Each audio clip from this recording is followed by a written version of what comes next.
सो hey everyone, आज की इस वीडियो में हम बात करने वाले हैं इकोनॉमी पेटी 365 की। इसका ही पार्ट 2 होने वाला है। हमने पार्ट 1 ऑलरेडी डिस्कस कर लिया है, जिसमें कि बैंकिंग सेगमेंट डिस्कस हुआ था।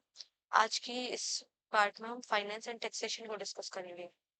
मैं पार्ट में इसलिए प्रेफर कर रही हूँ बनाना, जिससे कि करंट अफेयर्स ज्यादा बर्डन ना लगे और साथ के साथ करंट अफेयर्स भी होते जाए और स्टैटिक भी हमारा डिस्टर्ब ना हो। इसलिए मैं इसको बनाने को प्रेफर कर रही हूँ। तो अब स्टार्ट करते हैं। तो अब आज हम डिस्कस करते हैं एफआरबीएम एक्ट। पहले देखें कि एफआरबीएम एक्ट न्यूज में है क्यों। मैं बता दूं इसका क्यों न्यूज में है। कैग की रिपोर्ट आई थी, उसमें हाईलाइट की गई थी फिस्कल इनकंसिस्टेंसीज एंड ट्रांसपेरेंसी का इशू एफआरबीएम एक्ट के थ्रू। ठीक है, तो अब ये इंपॉर्टेंट हो जाता है एफआरबीएम एक्ट है क्या। तो हम पहले एफआरबीएम एक्ट देखें। एफआरबीएम एक्ट कुछ नहीं है, fiscal responsibility and budget management act 2003 है। इसमें बताया गया था, इस एक्ट में ये क्यों लाया गया था। फिस्कल डेफिसिट्स बढ़ते जा रहे थे, इसकी वजह से अनसस्टेनेबल ना हो जाए, तो इसलिए फिस्कल डेफिसिट को कंट्रोल करने के लिए बजट लाया, ये एक्ट लाया गया। तो इसका मेन पर्पस ये था। ठीक है, अब प्राइमरी ऑब्जेक्टिव, पहले इसका ऑब्जेक्टिव क्या था। पहला ऑब्जेक्टिव था कि हमें इंश्योर करना है इंटर जनरेशनल इक्विटी, रिड्यूस करना है फिस्कल डेफिसिट एंड एलिमिनेट करना है रिवेन्यू डेफिसिट को। मींस रिवेन्यू डेफिसिट को 0% कर देना है। Long term macro economic stability चाहिए, बेटर फिस्कल मॉनेटरी और पॉलिसी कोऑर्डिनेशन चाहिए। फिस्कल डेफिसिट, रेवेन्यू डेफिसिट, ये सब बताऊंगी मैं अभी। पहला बस इसको एफआरबीएम को पहले चुपचाप सुन लीजिए कंसंट्रेशन के साथ। ठीक है, फिर इसके बाद ये प्राइमरी ऑब्जेक्टिव्स फुलफिल नहीं होते हैं, तो इसके बाद एक अमेंडमेंट होता है। वो किसके बेसिस पर होता है, वो एनके सिंह कमेटी रिकमेंड करती है 2017 में। वो रिकमेंड करती है कि फिस्कल डेफिसिट के टारगेट्स को हम ग्लाइड पाथ में लेके जा सकते हैं। पहले एम था एमिंग फॉर 3% ऑफ जीडीपी, फिर ग्लाइड पाथ थोड़ा हम शिफ्ट भी कर सकते, कोई दिक्कत नहीं है। और इनने एक चीज और बताई थी इस वाले की रिकमेंडेशन में, कि जनरल गवर्नमेंट सीलिंग जो होगी वो 60% होगी और सेंट्रल गवर्नमेंट की सीलिंग में 40% रहेगी। Debt to GDP ratio, this is debt to GDP ratio की डेट हम जीडीपी के अकॉर्डिंग 60% ही ले सकते हैं जनरल गवर्नमेंट से, और सेंट्रल गवर्नमेंट केवल और केवल 40%, 40% से ज्यादा नहीं ले सकती। ठीक है, मैंडेटरी स्टेटमेंट क्या था, 3 pillars presented with the union budget. तो इसमें था macro economic framework statement, fiscal responsibility strategic statement and medium term fiscal policy statement. इसमें एक एस्केप क्लॉज भी था, अगर हम इस टारगेट को जो फुलफिल नहीं कर पाते। एस्केप क्लॉज कहते हैं बिकॉज ऑफ अनसर्टेनिटी, एक वॉर हो जाती है, कैलेमिटी आ जाती है, इस वजह से एक डेविएशन पाथ एस्केप क्लॉज लाया गया, जो कि 0.5% ऑफ जीडीपी तक यूजुअली डेविएट कर सकते हैं फ्रॉम द पाथ। ठीक है, ये था पूरा पूरा एफआरबीएम एक्ट। एफआरबीएम एक्ट समझ आ गया। ठीक है, अब हम बात करते हैं कुछ कुछ टर्म्स लाइक फिस्कल डेफिसिट क्या है, प्राइमरी डेफिसिट, रेवेन्यू डेफिसिट, सब कुछ बता चुकी हूँ। जिससे और अच्छे से रिवाइज हो रहा है, शायद रिवीजन वीडियो भी बन सकता है एक तरीके का, कोई दिक्कत नहीं। फिस्कल डेफिसिट, फिस्कल डेफिसिट होता है कि गवर्नमेंट को बोरिंग्स कितनी करनी है। सिंपल टर्म्स में अगर हम देखें तो ये बताता है बोरिंग्स। तो फिस्कल डेफिसिट जो है डिफरेंस है गवर्नमेंट का टोटल एक्सपेंडिचर का और टोटल रिसीट का, एक्सक्लूडिंग बोरिंग्स। एक्सक्लूडिंग बोरिंग्स क्योंकि ये डायरेक्टली बोरिंग्स बताते हैं कि कितनी बोरिंग गवर्नमेंट करने वाली है। ठीक है, प्राइमरी डेफिसिट क्या होता है। प्राइमरी डेफिसिट में बताऊं, लाइक फिस्कल डेफिसिट क्या है, बोरिंग्स। ठीक है, पास्ट में जो बोरिंग्स चल रही हैं उसकी इंटरेस्ट पे करनी होती है, उसकी इंटरेस्ट पे करनी होती है। तो फिस्कल डेफिसिट में से हम माइनस कर देते हैं इंटरेस्ट पेमेंट को, जो पीछे के इंटरेस्ट पेमेंट चल रहे हैं। तो हमें मालूम पड़ जाता है कि प्रेजेंट में हमने कितनी बोरिंग ले रखी है, उसकी हमें इंटरेस्ट कितनी पे करनी है। प्राइमरी डेफिसिट वो होता है। अगर प्राइमरी डेफिसिट 0 है, दैट मीन्स कि इंटरेस्ट पेमेंट अब जो है प्रेजेंट की वो कुछ भी नहीं है, वो निल है। हमें पे करनी पड़ रही है पीछे की बोरिंग्स की इंटरेस्ट पेमेंट, केवल और केवल प्रेजेंट की इंटरेस्ट पेमेंट हमें पे नहीं करनी पड़ रही। फिर प्राइमरी डेफिसिट ये होता है। ठीक है, primary deficit minus interest payment.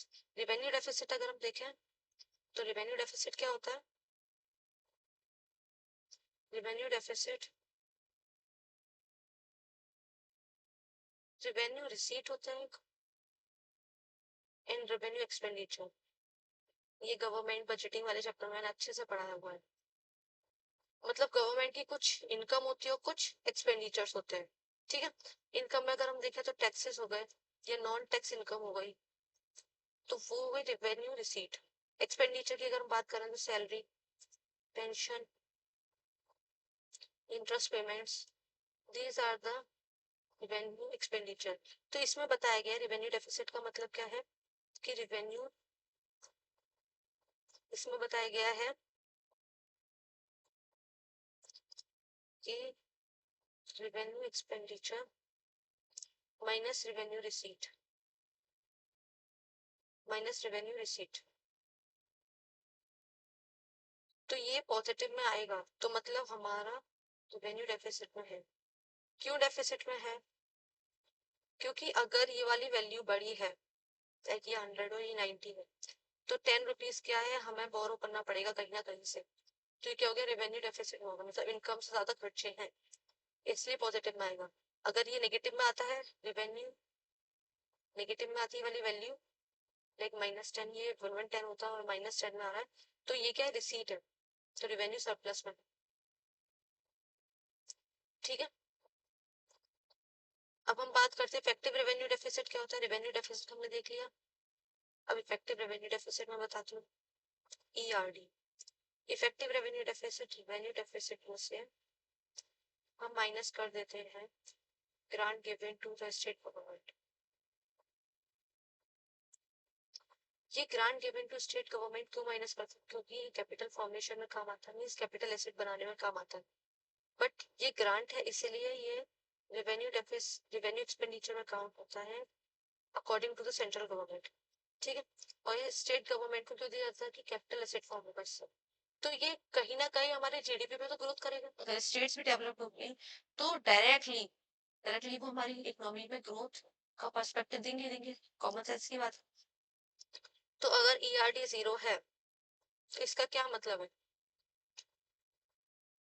ठीक है, ये होता है इफेक्टिव रेवेन्यू डेफिसिट। अब फिस्कल स्लिपेज क्या होता है? फिस्कल स्लिपेज एक ऐसी सिचुएशन होती है जहाँ पे गवर्नमेंट के जो एक्चुअल फिस्कल परफॉर्मेंस थे, एक्चुअल फिस्कल परफॉर्मेंस जो था वो डेविएट हो जाता है फ्रॉम इट्स प्लान्ड और टारगेटेड फिस्कल टारगेट से। क्यों? क्योंकि it can be due to reason such as farmers का लोन वेव ऑफ कर दिया, लाइक जीएसटी का कलेक्शन कट हो गया, रिडक्शन इन वेट, तो मतलब इनकम कम हो गई, बोरिंग ज्यादा करनी पड़ गई, टारगेट है गवर्नमेंट का 4% का, बट इन रीजंस की वजह से वो जो बोरिंग्स थी वो बढ़ के 5% हो गई, तो फिस्कल स्लिपेज हो गया, ठीक है। समझ आ गया? ये सारे कॉन्सेप्ट अच्छे से समझ आ गए, बहुत इंपॉर्टेंट कॉन्सेप्ट है, इससे डायरेक्टली क्वेश्चंस बनते हैं। अब नेक्स्ट टॉपिक है Indian tax structure. Indian tax structure direct और इनडायरेक्ट टैक्सेस होते हैं। डायरेक्ट कौन से होते हैं? जो बर्डन सेम पर्सन को होता है, लाइक मी, मैं इनकम टैक्स पे करूँ तो मैं डायरेक्टली गवर्नमेंट को पे कर रही हूँ, तो ये क्या हो गया, ये हो गया डायरेक्ट टैक्स, ठीक है। अगर अब इनडायरेक्ट टैक्स की बात करें तो burden shift to the consumer, manufacture ने पे कर दिया जीएसटी, बट डायरेक्ट बर्डन आ कहाँ रहा है, कंज्यूमर के पास। जीएसटी में इन डिटेल डिस्कस करना है। Same rate for everyone regardless of income. इसमें क्या है, जैसे जैसे इनकम बढ़ती जाएगी वैसे वैसे हायर टैक्स रेट में हम जाते जाएंगे। ये मैं समझा चुकी हूँ, इसलिए मैं यहाँ पे इन डिटेल डिस्कस नहीं करी। बेफिजूल की लॉन्ग वीडियो बनाने से कोई फायदा नहीं है। अगर आपको पता है तो बहुत अच्छी बात है, नहीं पता तो आप इकोनॉमिक सीरीज को आप देख सकते हैं, ठीक है, प्लेलिस्ट बनी हुई है ऑलरेडी। और इसका नेचर क्या है, रिसेसिव है। रिग्रेसिव क्यों है? रिग्रेसिव इसीलिए कि सेम रेट है, लाइक कोई भी हायर क्लास वाला इंसान जीएसटी पे करना है, लाइक टूथपेस्ट पे एग्जांपल दूं तो टूथपेस्ट है, टूथपेस्ट पे जीएसटी लगता है 18%, तो वो चाहे रिच क्लास हो, हायर क्लास हो या पुअर क्लास हो, वो सेम टैक्स रहेगा, सेम रेट रहेगा टैक्स का, तो ये रिग्रेसिव नेचर है, ठीक है। अगर हम एग्जांपल की बात करें इनडायरेक्ट में, तो GST custom duty on imports into India, excise duty जो स्पेसिफिक आइटम्स पे लगता है, लाइक पेट्रोलियम हो गया, लिकर हो गया, which is outside the scope of GST, ठीक है। अब हम डायरेक्ट टैक्स की बात करें तो income tax on individual annual income, corporate tax company के प्रॉफिट्स पे लगता है, कैपिटल गेन टैक्स ये मैं सब कुछ पढ़ा चुकी हूँ, on profit from asset sale, It is administered by the Central Board of Direct Taxes and it is administered by the Central Board of Indirect Taxes and Customs. की difference अगर हम देखें तो यहाँ पे पे बायर जो है, पेयर जो है वो डायरेक्टली पेयर करता है, यहाँ पे कंज्यूमर पेयर करता है ultimately direct tax, indirect taxes को। कलेक्शन कौन करता है? It is harder to collect क्योंकि इवेजन, टैक्स इवेजन बढ़ा चुकी है। Easier to collect, embedded in price, GST, income tax.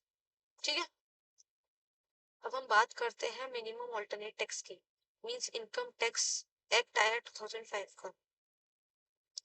Income tax act 2025 में एमएटी की बात हुई है और एएमटी की बात हुई है। अब मिनिमम ऑल्टरनेट टैक्स क्या होता है?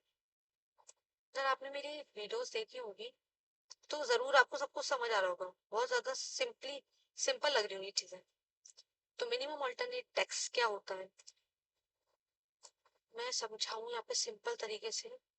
तो लाइक एक कंपनी है XYZ, XYZ एक कंपनी है, उसका प्रॉफिट जो है बहुत अच्छा होता है। इसमें प्रॉफिट होने के बाद शेयर होल्डर्स को डिविडेंड बहुत अच्छा पे करती है कंपनी, प्रॉफिट बहुत अच्छा बनाती है। बट जब टैक्स की बारी आती है पे करने की, तो उसमें लूप होल्स की वजह से लाइक डिडक्शंस हो गए, एग्जेम्पशंस हो गए, उसकी वजह से टैक्स को बिल्कुल जीरो दिखा देती है कंपनी, XYZ कंपनी। ठीक है, तो ये प्रॉफिट को जीरो दिखा देती है तो इसको बोला जाता है जीरो टैक्स पेइंग कंपनी। ठीक है, इससे क्या होता था, इससे गवर्नमेंट की इनकम जो है वो ऑब्वियसली बात है डाउन जा रही है। ये प्रॉफिटेबल कंपनी टैक्स पे नहीं कर रही because of deductions and exemptions under the income tax act ना, तो उसकी वजह से पे नहीं करती थी, तो इस वजह से गवर्नमेंट की इनकम को डाउन हो रहा था। तो इसकी वजह से एएमटी लाया गया कि एएमटी में क्या हुआ, ये जीरो टैक्स पेइंग कंपनीज जो हैं उनको 15% जो है बुक प्रॉफिट का टैक्स पे करना होगा। जो मतलब प्रॉफिटेबल है कंपनीज बट वो जीरो टैक्स दिखा रही है तो उनको क्या है 15% का टैक्स वो बुक प्रॉफिट में पे करना होगा टैक्स। ये पूरा है सिनेरियो। इसमें आप एएमटी में पढ़ लेते हैं, एक tax provision under the income tax act to ensure zero tax और low tax paying companies paying tax less than a specified percentage of their book profit pay a minimum amount of tax. तो वही चीज है, it prevents companies from using exemptions and deductions to reduce their taxable income to zero. ये prevent कर रहा है। Applicability कहाँ पे है, ये केवल कंपनीज पे एप्लीकेबल है, ऑल कंपनीज, चाहे वो डोमेस्टिक चाहे वो फॉरेन हो। Does not apply to companies opting for concessional tax regimes, certain manufacturing companies and infrastructure companies, shipping companies calculating tonnage tax। MAT की अगर हम बात करें तो उसमें क्या है 15% बुक प्रॉफिट का प्लस सरचार्ज एंड टैक्स पे करना होगा मैट को। ठीक है, अगर हम बेनिफिट्स देखें तो एक्सेस मैट जो होगा, excess MAT minus normal tax over normal tax liability is considered MAT credit. ठीक है, मैट की बात हो गई। अब एएमटी क्या होता है, एएमटी होता है ऑल्टरनेट मिनिमम टैक्स। ये एप्लीकेबल होता है, सेम प्रोसेस है, सेम मैकेनिज्म है, but it is applicable on non corporate tax payers, non corporate tax payers ये एप्लीकेबल है एमएटी में। ठीक है, अब हम बात करते हैं, एक टॉपिक और है सिक्योरिटीज। इसके बहुत हाई चांसेस आने के हुआ है, ये बजट में भी डिस्कस हुआ है और ये पीटी 365 में भी है। ये एसटीटी है क्या, एसटीटी है एक डायरेक्ट टैक्स, ये डायरेक्ट टैक्स है जो किस पे लगता है, जो लिवाइड होता है ऑन ट्रांजेक्शन ऑफ सिक्योरिटीज। अब कैसी सिक्योरिटीज, जो भी स्टॉक मार्केट में सिक्योरिटीज का ट्रांजेक्शन कर रहे हैं, वेदर इट इज इक्विटी और डेरिवेटिव्स, ये मैं पढ़ा हूँ, ये डेरिवेटिव्स इक्विटी स्टॉक मार्केट में जो भी हो रहे हैं। ठीक है, इक्विटी ओरिएंटेड म्यूचुअल फंड्स, ये उस पे सब पे लगता है एसटीटी। यस, और ये एप्लीकेबल भी है। एसटीटी किस पे एप्लीकेबल है? फ्यूचर्स एंड ऑप्शंस में भी एप्लीकेबल है। फ्यूचर्स एंड ऑप्शंस पे भी एप्लीकेबल है। ये कब इंट्रोड्यूस हुआ था? एसटीटी इंट्रोड्यूस हुआ था finance act, under the finance act 2004। इसका पर्पस क्या था? कि टैक्स इवेजन को बचाना। ठीक है, एसटीटी पढ़ लिया। अब हम आते हैं जीएसटी पे। अब हम जीएसटी पढ़ते हैं। जीएसटी क्या है? जीएसटी एक इनडायरेक्ट टैक्स है। जीएसटी एक single destination based indirect tax है, जो भी किस पे लगता है? Supply of goods and services. Supply of goods and services पे लगता है ये टैक्स। जीएसटी के न्यूज में, जीएसटी इसलिए न्यूज में है, टैक्स स्लेव रेट्स कम हुए थे। सबको पता होगा तो वही चीज है, बस इस कॉन्सेप्ट पे ही हम जीएसटी पढ़ रहे हैं। जीएसटी के बारे में अगर हम देखें तो जीएसटी का एक single destination based indirect tax है और एक इस पे applicable on supply of goods and services. ठीक है, टैक्स रेट्स अगर मैं इसमें जीएसटी के बारे में बताऊं, जीएसटी के सिंगल इनडायरेक्ट टैक्स है। पहली बात तो ये इंट्रोड्यूस हुआ था थ्रू 101 कॉन्स्टिट्यूशनल अमेंडमेंट एक्ट के थ्रू। कॉन्स्टिट्यूशनल अमेंडमेंट एक्ट 2017, और इसने बहुत सारे टैक्सेस को सब्स्यूम किया गया था अंडर जीएसटी। यस, और इसने एलिमिनेट किया था कैस्केडिंग इफेक्ट को। अगर मैं ये समझाने बैठी कैस्केडिंग इफेक्ट क्या है, टैक्स और टैक्स, मतलब टैक्स के ऊपर टैक्स लगा जाता था। वैट हो गया, सेल्स टैक्स हो गया, इतने सारे टैक्स होते थे, टैक्स के ऊपर टैक्स लगता रहा था। तो उसको जीएसटी के आने के बाद ये खत्म हुआ है कैस्केडिंग इफेक्ट। ठीक है, जीएसटी, और इसमें मेन कंपोनेंट्स क्या है? मेन कंपोनेंट्स है CGST, SGST and IGST. Means central GST, state GST and integrated GST. ठीक है, SGST, CGST, IGST and UTGST means union territory GST. ठीक है, इसने क्या एलिमिनेट किया है? इसने एलिमिनेट किया है कैस्केडिंग इफेक्ट को, यूनिफाइड ये नेशनल मार्केट बनाया, boost to make in India increase transparency and revenue growth for government. ये की फीचर्स है इसके। की फीचर्स है कि डुअल स्ट्रक्चर है सेंट्रल एंड स्टेट का, डेस्टिनेशन बेस्ड कंजप्शन टैक्स है, इनपुट टैक्स क्रेडिट मैकेनिज्म है इसमें, simplified compliance and technology based driven है like GST and portal, GST network portal. ठीक है, तो इसमें क्या हुआ था? इसमें रेट्स बनाए गए थे, टैक्स रेट्स जो थे वो चेंज हुए थे, टैक्स रेट्स चेंज हुए थे। इसमें दो स्लैब बनाए गए थे, 5% एंड 18%। यस, पहले क्या था? 12% और 28% को एलिमिनेट कर दिया गया। पहले ये लगता था, अब ये लगता है। और जो स्पेशल 40% किस पे लगेगा? 40% लगेगा सिन गुड्स पे एंड सिलेक्ट लग्जरीज आइटम्स पे, लग्जरी आइटम्स। और जो मीडियम टैक्स रेट था 12% वाला, वो किस पे शिफ्ट हो गया? वो 5% पे शिफ्ट हो गया है।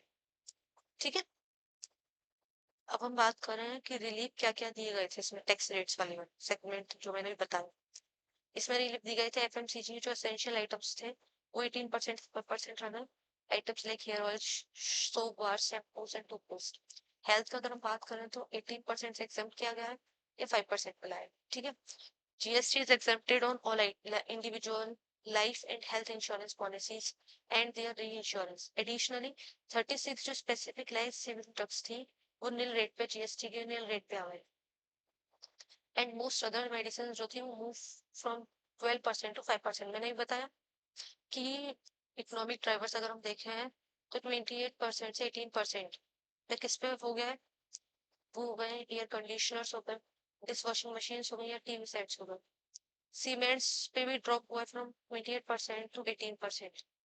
ट्रांसपोर्टेशन पे भी ड्रॉप हुआ है, स्मॉल कार्स हो गई, या मोटरसाइकिल्स हो गई अप टू 350 सीसी। ठीक है, ये बात हो गई। अब बात करते हैं जीएसटी काउंसिल भी इम्पोर्टेंट है, तो अब हम वो देखते हैं जीएसटी काउंसिल क्या है। जीएसटी काउंसिल कॉन्स्टिट्यूशनल बेसिस पे एस्टेब्लिश की गई under the article 279 and it is the apex decision making body in the GST matters. इसका जो हेडक्वार्टर है वो न्यू दिल्ली में है। इसका की रोल क्या है? इसका की रोल है कि जीएसटी रेट्स को रिकमेंड करना, एग्जेम्पशंस को, थ्रेशोल्ड्स को, जीएसटी लॉस को, special provisions for states and dispute resolution mechanism को सॉल्व करना। मीटिंग्स कब कब होती है? Meetings at least once every quarter होनी चाहिए। Special sessions can be called for urgent issues. Composition, ये बहुत इंपॉर्टेंट है। Composition chaired by the union finance minister with the union MOS, revenue या फाइनेंस का कोई भी हो सकता है, and finance minister of all states और UTs with legislature as a member. Voting क्या है? वोटिंग का सिनेरियो है कि वेटेड सिस्टम है, सेंटर के पास 1/3 एंड स्टेट के पास 2/3 डिसीजन रहता है, और मेजोरिटी कितनी चाहिए होती है? 3/4 मेजोरिटी चाहिए। 3/4 मेजोरिटी चाहिए होती है। 1/3 वोटिंग स्टेट के पास, सेंट्रल के पास है, और 2/3 वोटिंग स्टेट के पास। ठीक है, सिग्निफिकेंस है कि प्रमोट करना है cooperative federalism, ensuring uniformity and stability of GST across India. Cooperative federalism को प्रमोट करना है। ठीक है, ये हो गया जीएसटी काउंसिल। एक बार, अगर एक बार समझना है तो आप 2-3 बार देख के बिल्कुल अच्छे से पढ़ के जाना है। इकोनॉमिक्स में फ्री के मार्क्स होते हैं स्टैटिक से, क्योंकि ये बहुत ज्यादा डायनेमिक चीज नहीं है। ठीक है, अब हम देखते हैं anti dumping duty. Anti dumping duty क्या होती है? Anti dumping duty protectionist tariff है, जहाँ पे डोमेस्टिक गवर्नमेंट जो है इम्पोज करती है फॉरेन इम्पोर्ट्स। लेकिन मैं बताऊँ एंटी डंपिंग ड्यूटी क्या होता है। एंटी डंपिंग ड्यूटी ये क्या है? लाइक चाइना डंप कर रही है अपना आइटम, लाइक टॉयज को डंप कर रही है डोमेस्टिक, जो चाइना में जो प्राइस है उससे कम रेट में, उससे कम प्राइस में वो इंडिया में डंप कर रही है अपना आइटम थ्रू गिविंग सब्सिडीज। अपनी सब्सिडीज देके वो इंडिया में डंप कर रही है अपना आइटम। बट इंडिया की जो डोमेस्टिक फर्म्स हैं तो वो प्रोटेक्ट रह पाएंगी? वो कंपटीशन, हेल्दी कंपटीशन रह पाएगा? आप अपने आप पूछे नहीं। बट गवर्नमेंट सपोर्ट करेगी ना ऑब्वियस सी बात अपनी डोमेस्टिक फर्म्स को। तो इस वजह से एंटी डंपिंग ड्यूटी लगाई जाती है। ये एक तरीके का टैरिफ होता है, जो कि लाइक टॉयज का एमआरपी है 50 रुपीज, वो इंडिया में डंप करें 40 रुपीज पे, और इंडिया की जो डोमेस्टिक फर्म्स हैं वो प्रोड्यूस करें इसी प्रोडक्ट को 50 रुपीज में, तो इसमें क्या 10-15 रुपए का टैरिफ लगा दे रहे हैं, तो उसी को एंटी डंपिंग ड्यूटी बोलते हैं। ठीक है, यही है। Dumping is the process wherein a company exports a product at a price that is significantly lower than the prices it normally charges। समझ गए? वही मैंने बताया अभी।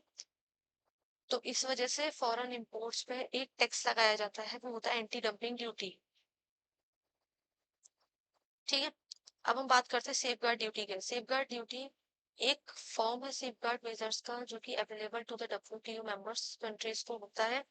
इसमें क्या होता है? एक लेवल प्लेइंग फील्ड बिछाया जाता है to the domestic players against sudden and significant increase in imports of a product. मतलब कोई भी आइटम का एक सिग्निफिकेंटली इंक्रीज हो रहा है इंपोर्ट, सिग्निफिकेंटली इंक्रीज हो रहा है, तो उस पे क्या है? एक ड्यूटी लगाई जाती है to protect the domestic firms, domestic firms को प्रोटेक्ट करने के लिए। क्योंकि इसकी डिमांड, लाइक मैंने बताया, चाइनीज टॉयज की है। चाइनीज टॉयज की डिमांड बढ़ती जाएगी क्योंकि उसका प्राइस भी सस्ता, वो दिखने में अट्रैक्टिव भी है, तो इस वजह से इसका जो है डिमांड बढ़ती जाएगी। इसको सपोज एंटी डंपिंग ड्यूटी नहीं लगी है तो इस पे क्या डिमांड बढ़ती जाएगी, तो इम्पोर्ट्स भी बढ़ेंगे, और डोमेस्टिक फर्म्स जो हैं वो कॉम्पिटिट नहीं कर पाएंगी, क्योंकि वो लॉस में थोड़ा ना देंगी, लॉस मेकिंग कंपनीज थोड़े ना बनेंगी, तो वो शट डाउन कर। तो इसीलिए क्या है, इम्पोर्ट्स बढ़ते जा रहे हैं इन चीजों के। तो इसी को सेफ गार्ड करने के लिए सेफ गार्ड ड्यूटी लगाई जाती है। और ये जो होता है सेफ गार्ड ड्यूटी, ये should not more than the 4 years. मतलब ये जो सेफ गार्ड ड्यूटी है 4 साल से ज्यादा नहीं हो सकती, बट एक्सटेंड हो सकती है up to 8 years. Subject to the national authorities. ठीक है, अब हम बात करते हैं off budget borrowings. Off budget borrowings कुछ नहीं होता। ऑफ बजट बोरिंग्स मतलब बजट में दिखाई गई एस्टिमेटेड बोरिंग्स कितनी होंगी, बट यहाँ पे जो है ट्रांसपेरेंसी है नहीं, मतलब दिखाया ही नहीं जा रहा पब्लिक को कि हमने कितनी बोरिंग्स की है, तो वो होती है of budget boring. Government boring that is not explicitly included in the official budget, official budget में इंक्लूड नहीं है, प्रेजेंटेड टू द पब्लिक और अप्रूव्ड बाय द लेजिस्लेचर। ये क्या बोरिंग्स होती हैं, typically raised through the government controlled public sector undertakings which depend heavily on budgetary supported via equity infusion, loans, grants और subsidies for their operations। और budget borings वो होती है। इससे क्या प्रॉब्लम होती है, इससे प्रॉब्लम हो सकती है ट्रांसपेरेंसी की। पहली बात तो पब्लिक को पता ही नहीं बटा बोरो कर रहे हैं, तो ये तो अनसस्टेनेबल है ना। तो ट्रांसपेरेंसी का पहली बात इशू है। पब्लिक को आप दिखा रहे हैं कि हमारी बोरिंग्स है 4% की, बट वो पहुंच गई 8%। तो पब्लिक तो टैक्स पे कर रही है, तो टैक्स पे करी तो उसका भी तो हक बनता है जानने का। इसलिए ऑपोजिट बोरिंग्स जो ट्रांसपेरेंसी का इशू बनाती है, अकाउंटेबिलिटी का इशू बनाती है। एंड अगर देखें तो ट्रू डेट बर्डन हिडन रहता है, ट्रू डेट बर्डन हिडन रहता है। ठीक है, ये पार्ट 2 हो गया। अब मैं आपसे प्लीज यही कहती हूँ कि इस वीडियो को अच्छे से सुनिए, अपना स्टैटिक बहुत स्ट्रांग रखिए, क्योंकि स्टैटिक स्ट्रांग रखना ही बहुत इंपॉर्टेंट है। इससे बहुत सारी चीजें कवर हो जाएंगी चलते चलते। स्टैटिक अगर स्ट्रांग है तो इतना ज्यादा पढ़ने ही नहीं पड़ेगा, एक बार पढ़ा सब कुछ समझ में आ गया। ठीक है, तो इसलिए आप उसको स्टैटिक को अपने स्ट्रांग बनाइए, और साथ के साथ मैं बताती जा रही हूँ करंट अफेयर्स की वीडियोस छोटी छोटी, आप इसको डेली बेसिस पे सुनते रहिए, तो आपका side by side current affairs भी होता जाएगा, स्टैटिक भी डिस्टर्ब नहीं हो। सो इसको जब तक के लिए अच्छे से रिवाइज कीजिए, तब तक के मिलते हैं नेक्स्ट वीक में। Till then bye.